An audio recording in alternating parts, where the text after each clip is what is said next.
ఆంధ్రప్రదేశ్ అసెంబ్లీకి ఇటీవల జరిగినటువంటి ఎన్నికల్లో తెలుగుదేశం పార్టీ గెలవబోతోందంటూ టైమ్స్ నౌ ఎగ్జిట్ పోల్ చెప్పిందంటూ స్క్రీన్ షాట్ సోషల్ మీడియాలో తెగ వైరల్ అయింది. ఆ స్క్రీన్ షాట్ని షేర్ చేసిన ఒక యూజర్ ఇది సాక్షి టీవీ9 కాదు, times now Andhra Pradesh exit poll అంటూ కామెంట్ పెట్టాడు.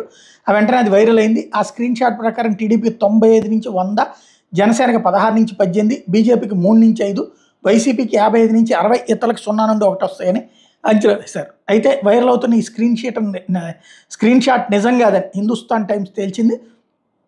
టైమ్స్ నౌ 16 నవంబర్ 2021లో ఉత్తరప్రదేశ్ ఎన్నికల సందర్భంగా ఇచ్చిన ఎగ్జిట్ పోల్స్ని మార్చి ఇది 2021 ప్రచారం చేస్తున్నట్టు గుర్తించారు. వైరల్ అవుతున్న ఈ స్క్రీన్ షాట్ మీద టైమ్స్ నౌతో కలిసి ఎగ్జిట్ పోల్స్ నిర్వహించే పోలింగ్ ఏజెన్సీ ఈటీజీ కూడా స్పందించింది. తాము ఏప్రిల్ 4న సీట్ షేరింగ్ అంచనాలు మాత్రం ప్రచురించామని, ప్రీపోల్ సర్వే మాత్రమేనని వివరించింది.